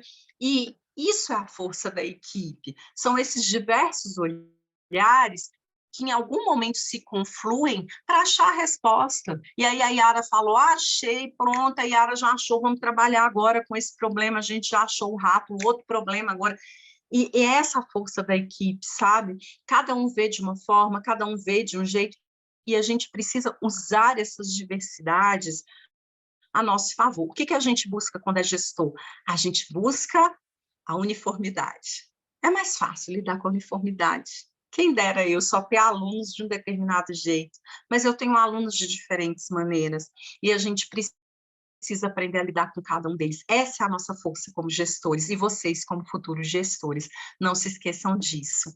Eu vou deixar meu contato, se vocês conseguem me achar no Instagram, Kátia Lima Li, né, L-I. Vocês também conseguem, eu tenho um canal no YouTube chamado Essa Tal Ansiedade, que eu falo um pouquinho sobre ansiedade, né, no contexto de vida mesmo, é algo que eu gosto muito. E terminar com essa frase do Nelson Mandela, ninguém nasce odiando outra pessoa, né, pela cor da pele, por sua origem, por sua religião, pelo seu cargo, pela sua hierarquia. Para odiar, a gente precisa aprender E se a gente pode aprender a odiar, a gente também pode ser ensinado a amar. Se a gente aprendeu a entrar em conflito nas organizações, a competir, a puxar o tapete do outro, a gente também pode aprender a cooperar, a gente pode aprender a amar, né? Amar, no sentido filios do termo, estar como irmãos, né? E irmãos não precisam competir. A gente pode estar junto, né? Isso é muito importante. Alguém colocou que já segui, não sabia, né? Que engraçado. Eu sou professora de preparação para concurso também, algumas pessoas me conhecem disso, eu trabalho no GRAN online, né? Agora um pouquinho menos, que eu estou dedicada ao mestrado, mas ainda sou professora no GRAN online. Vocês me encontram no Instagram, podem me mandar mensagens, se quiserem ver os vídeos ou mandar para alguém ver, também fiquem à vontade. Foi muito bom estar com vocês. Semestre que vem eu vou estar à frente de uma disciplina chamada Ergonomia da Atividade, lá na Psicologia Social e do Trabalho. Se alguém estiver precisando de uns créditos, é uma disciplina muito legal. Eu acho que vocês vão gostar. Não é uma disciplina pesada, tem um trabalho final, mas eu sei que vocês vão conseguir. E é importante saber mais do mundo do trabalho. Ela não é obrigatória para vocês, mas quem quiser fazer, pode ir lá, tá bom? A Larissa botou, já quero essa matéria contigo, prof, que linda. Ergonomia da atividade, que vai chamar, o professor Mário César Ferreira é meu orientador, maravilhoso, amo meu orientador, e a gente vai estar juntos, vocês vão conhecer essa pessoa incrível que ele é nessa disciplina. Um grande abraço a todos, quero saber se alguém tem perguntas. Ari chama Ergonomia da Atividade, a disciplina. É lá no Departamento de Psicologia Social e do Trabalho, vai ser no próximo semestre. Ergonomia da Atividade, a Larissa colocou aí escrita direitinho, tá? Eu vou estar junto com o meu professor, que é o Mário César Ferreira, oferecendo essa matéria, não vai ser pesada, vai ser boa, se vocês quiserem, tá bom? No mais, eu queria agradecer a vocês, né? Hoje é sábado, eu sei que às vezes é difícil, né? A gente estar aqui, mas para mim foi muito bom, eu gostei demais de estar com vocês. Espero que vocês tenham sucesso na vida, espero que vocês tenham sucesso nos relacionamentos, no trabalho, né? Lembrando que a vida não é só trabalho. O trabalho dá um sentido muito grande para a vida da gente, mas a vida não é só trabalho, tá bom? Um grande beijo e até uma próxima oportunidade. Obrigado, professora. Obrigada. Já estou vendo o feedback de vocês, viu? Gostei bastante. Obrigada, gente. Assim finalizamos o workshop Gestão de Relações do Trabalho e agradecemos a Kátia pela participação na 10ª semana acadêmica, né?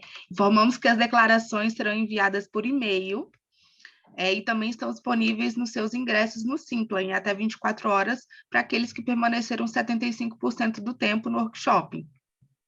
Relembrando, participem da nossa campanha de solidariedade. Estamos aceitando doações de roupas e alimentos não perecíveis, e as doações podem ser entregues na ADM, no térreo da face. Ficaríamos muito gratos se vocês puderem nos auxiliar nessa campanha.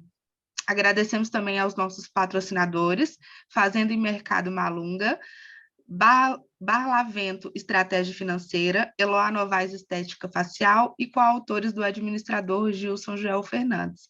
Kátia, mais uma vez, muito obrigada. Sua palestra foi maravilhosa, né? Gostamos muito, tivemos muitos feedbacks aqui positivos, e estamos todos encantados. Obrigada mesmo pela sua disponibilidade. Muito obrigada e até uma próxima oportunidade. Até.